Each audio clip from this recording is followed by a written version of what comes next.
On today's hot sheet, I'm discussing a housing market forecast by NAR chief economist Lawrence Young and a non-commission related class action lawsuit against Rocket Mortgage. Stay tuned. Today is Thursday, November 16th. I am Tre Serrano here in San Antonio, Texas, and the hot sheet starts now.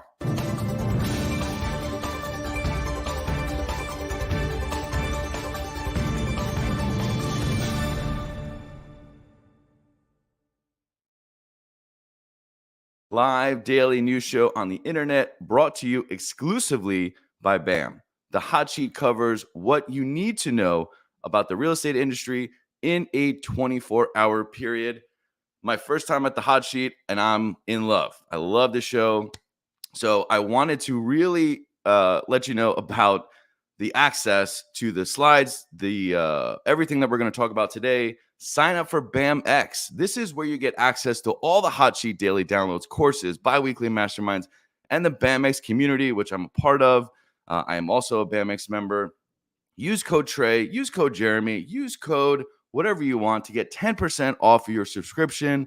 The link is down below. Prices for the hot sheet will go up after December 1st. Sign up to be grandfathered into today's prices for life. It is less than a breakfast burrito at the airport here in San Antonio.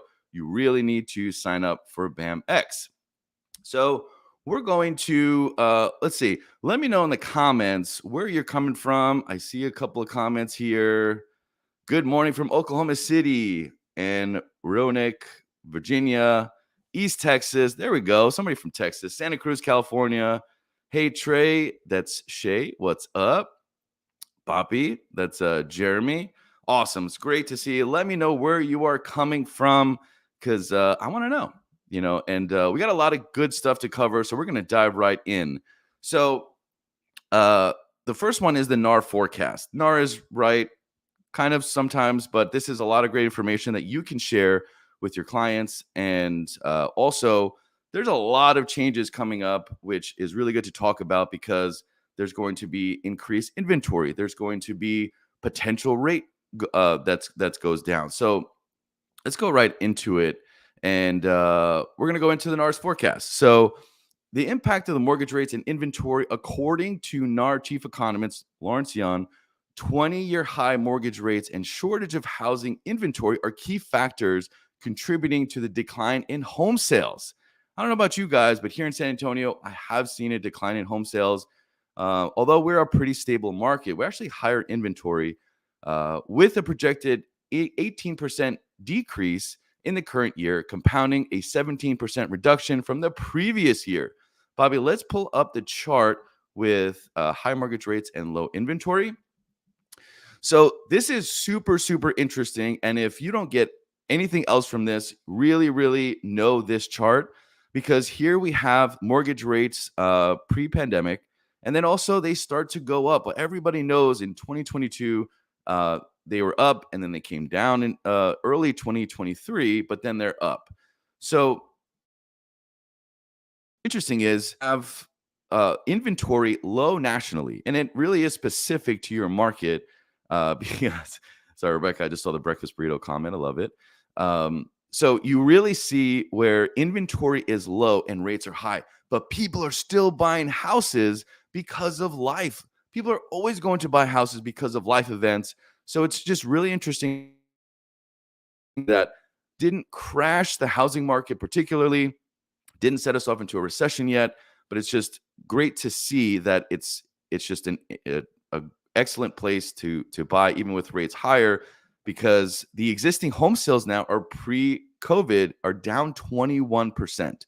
So this is just people kind of backtracking for wanting to buy a house. And if you look at right there, this big old line here, after obviously COVID hit, that's when it really went down. And then existing home sale had a huge spike. But this is also another opportunity you can talk to your clients about. The opportunity is in 2023, you have existing home sales down. So you have a lot more motivated people. And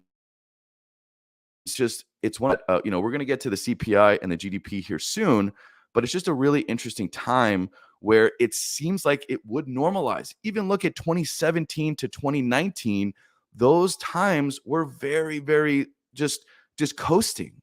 And then obviously pandemic hit. But it seems like if you were to read this with a seller or a buyer, you would really notice that, hey, there's really only one way to go up, even with a giant difference in what's going on with the economy. You really see that, I mean, the prediction, you leave it up to your seller or buyer is, it's likely going to go up. So I love that. That's great to see. So that's where we are with the existing homes and into the economic implications of these high interest rates. So, Yun highlighted the impact of these high interest rates on the US economy, pointing to the 4.9% growth in the GDP, but expressing concern over flat business spending and a rising good inventory, indicative of economic challenges. So, Bobby, can you pull up that chart? So, we all know, and Byron has said this, Jeremy has said this, we don't want we don't want the job growth to crash. We don't want people to lose their jobs. Absolutely. But we do want to see an improved housing market with more inventory and better rates to increase affordability. So here it shows that goods in inventory and the GDP growth is really high. I'm pretty high.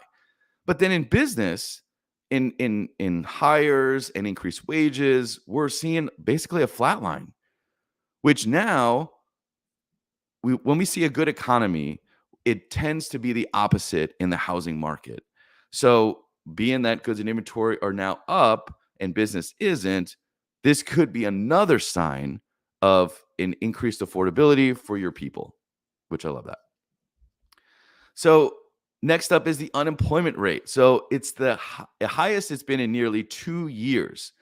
So let me know in the comments if you're starting to see a difference in your market. And I'm talking like literally in the last 2 weeks because I want to see if it correlates with what this real-time information is showing. So unemployment rate has ticked up, especially literally last month in July 2023 to October 2023. We're starting to see unemployment rate go up. Again, I don't want people to lose their jobs. I don't want that to happen. But the byproduct of that is you have a stronger housing market, which is a really good sign. And we actually see that, and we'll go over this in the 10-year later in the show. So monthly job gains softens, and this is from the National Association of Realtors, and we're starting to see that from July 2023 to October, we're starting to see it really come down. So it's just a direct correlation of what's going on, and yeah, like I said, we don't want to see jobs lost or a problem with wages, but it really it reflects in the housing market.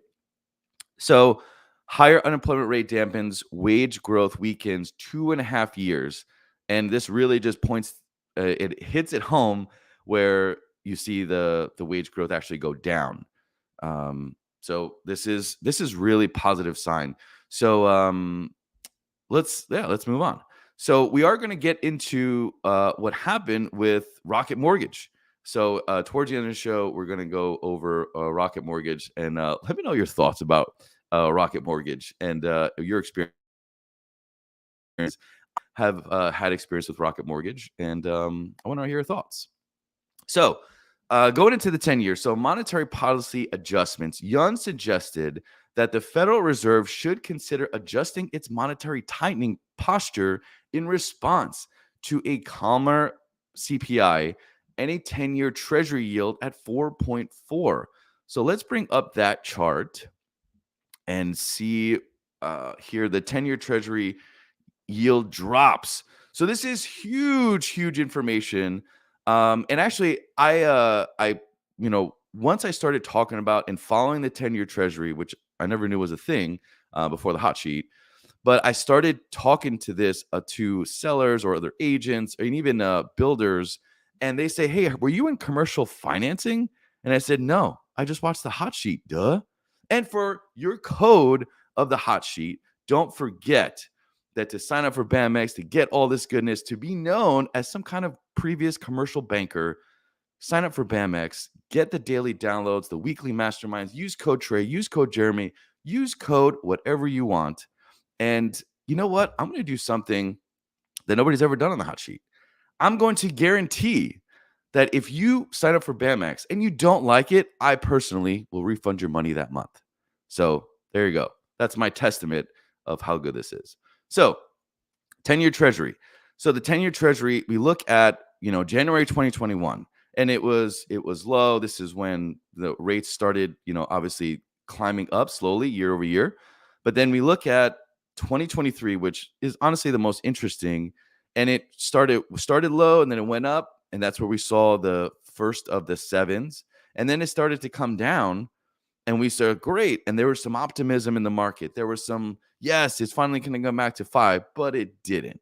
It actually went up, and it might have helped inflation, but the Fed's, going up with the 10-year treasury. And, now we're seeing these early inflation numbers. Thank you, Bobby. Official CPI is 3.2 in October. The unofficial CPI is less than 2%.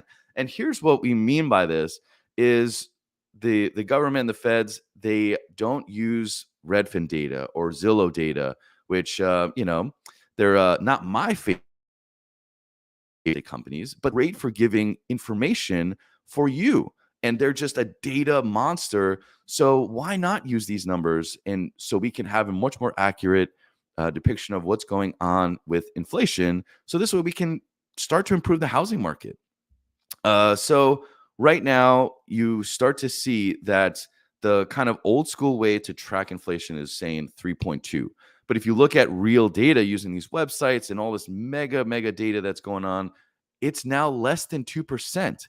So what do you think the Fed should do? What do you think that mortgage companies should do for the consumer now that we have a less than 2% in certain data that's going on in real time?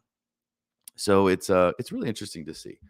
Okay, so let's go into the 30-year. So the 30-year, it looks like this is a positive direction, and it looks like that now there's going to be a shift.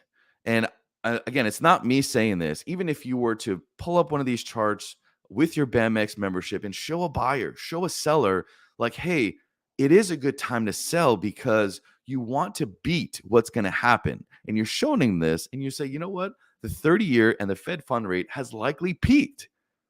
Now that it's inflation is met and it's starting to come down, it's just really interesting. And it seems like an opportunity. So I'm not saying we're going to go back to, pandemic interest rate levels, but I am saying that there's going to be a change based on what I'm seeing here in the 30-year and Fed funds rate.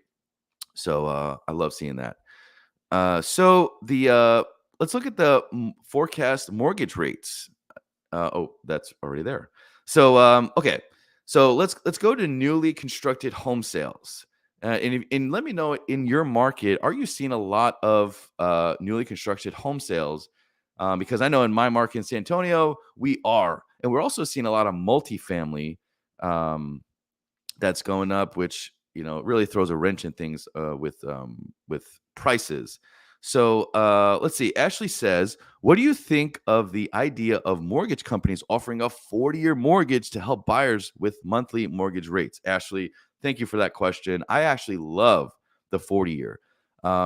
It's funny because I've seen scenarios of a 40-year, but I've actually never seen a mortgage lender offer a 40-year because that is like the best leverage that you can get. I mean, you have a lower rate, you can leverage the bank's money, and I would really increase, the banks still make money. So, you know what, Ashley, if you find any 40 years, please drop it or send me a DM because I would love that.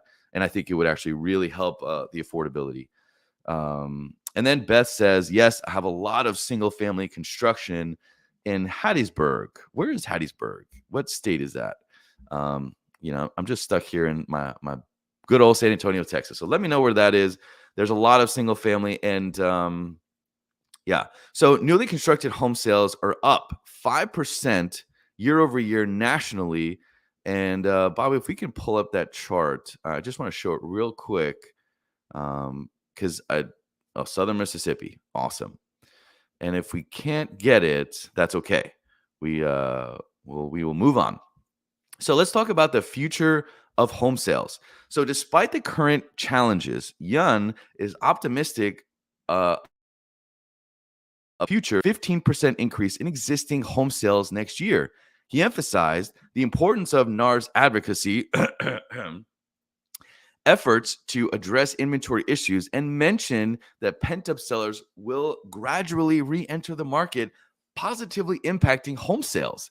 You know what? That's a great prediction, but I'm pretty sure that all of us here at BAMX knew that just from these data sheets.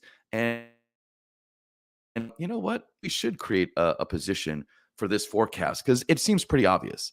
It seems pretty obvious that, it is going to be a better market, but we just don't know when that better market is coming. So, just to dive deeper into this, pent up sellers cannot wait any longer. And this is what's going to happen in 2 years.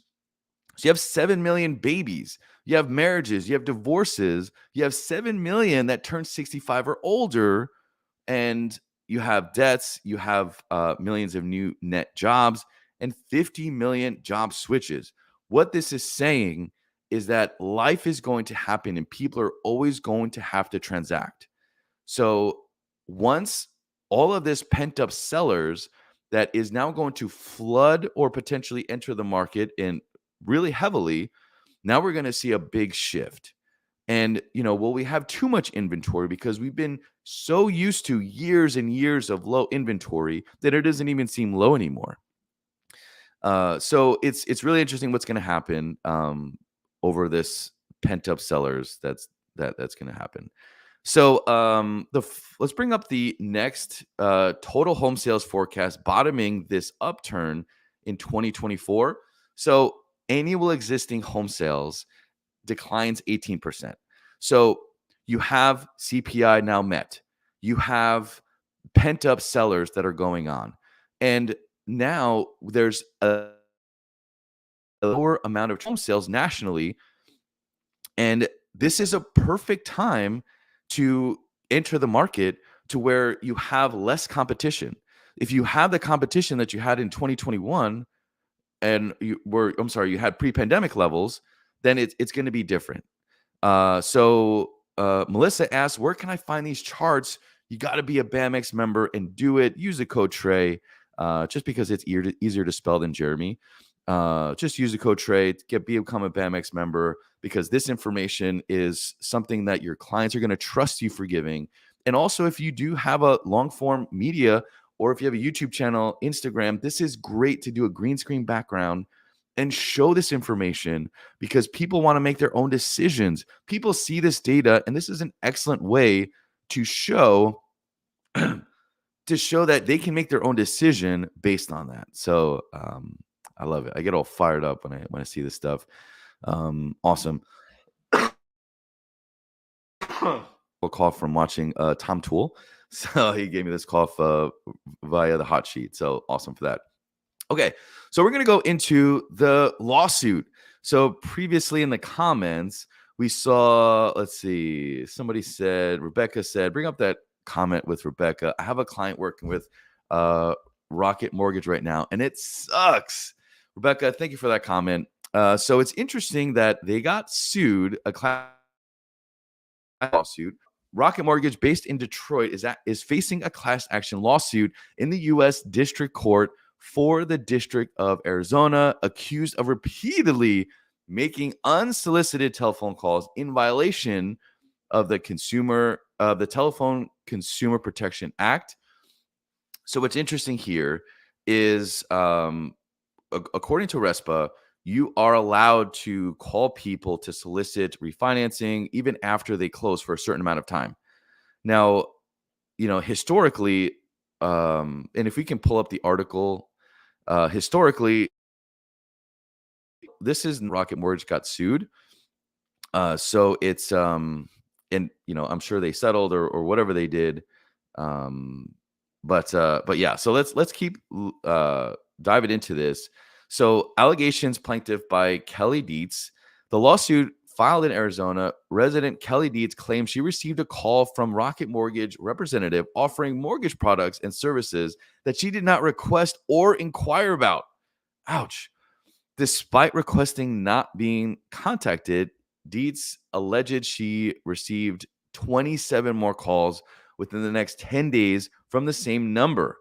So I'm sure if you ask your clients how many calls they get all the time for soliciting their business or let me be, and it happens over and over.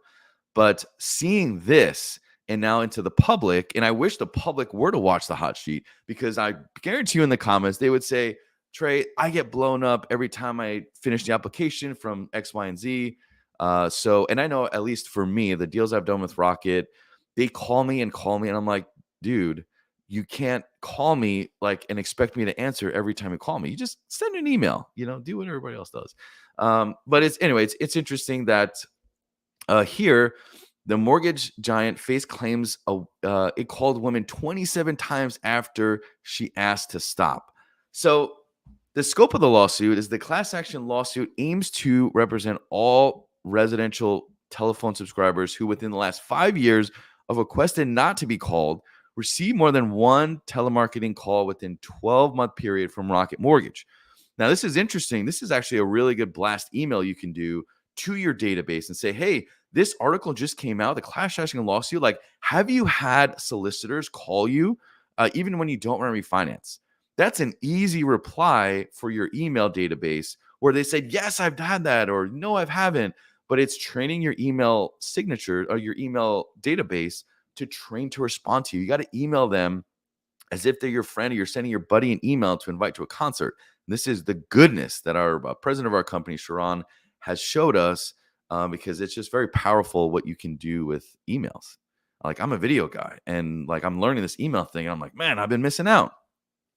So the I'm sorry. This is Rocket Mortgage's response. Rocket Mortgage has dismissed the lawsuit as baseless, emphasizing its commitment to client service and compliance. 27 phone calls.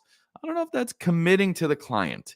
The lender highlights that to date, no TCPA class has been certified against them, indicating their dedication to compliance obligations.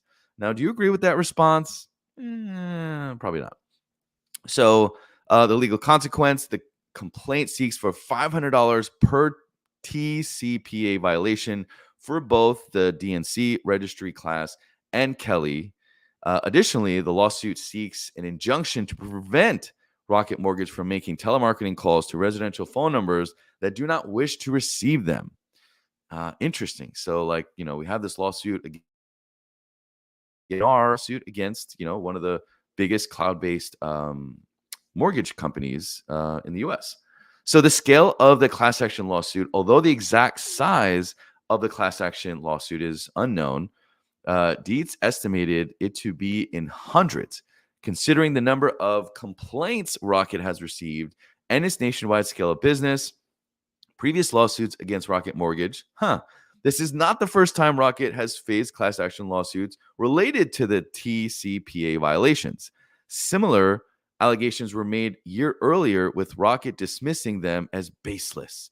I dismiss you, and emphasizing their commitment to compliance. I swear I will comply. I swear. So that's just really interesting. Okay, so now we're going to go into one of my favorite parts. And for you, pretend in a previous history to be a commercial banker like they said I was. But all I do is just listen to the hot sheet. And if you listen to the hot sheet and you want to sign up, you want this goodness to use in your social media or your email, code Trey. It's easier to spell. Okay, so let's pull up the 10-year treasury and where rates are. So 10-year treasury has a direct correlation with rates. So here you have a 10-year treasury coming down, which is awesome. This is great, great news. We have unemployment slightly ticking up. You have inflation now starting to seem like it's under control. It's forcing the feds to pivot in a really, really good way for us realtors out there. Hell yeah. So if you look at November 15th, here it's a 7.45 as a 30-year fixed. And it seems like it's stabilizing around the 7.5s. So previously, it went over 8. So, and I remember that I posted on Facebook. It was a tide riser where I said rates are officially now over 8%. Everyone went bananas. But this is a really good email to your database to show that, hey, rates actually went down 0.5%. And actually, just a gift for you guys for having me on the show. I wrote myself, I did not use ChatGPT. It's just my brain and what I learned from the hot sheet, use code Trey, is I'm going to write in the comments a pre-written email that I sent to my entire database. I got 7 responses, which is really, really good. I'll put in the comments. But we're seeing excellent signs of just, a very positive direction. Now, this doesn't mean that it will go in a positive direction in the housing market, but it's just it's a great, great thing to talk about to your future buyers and sellers. So thanks for having me on the show. I'm not as cool as Byron, so I won't say the whole toodaloo thing because I am in San Antonio, Texas. So I will say adios.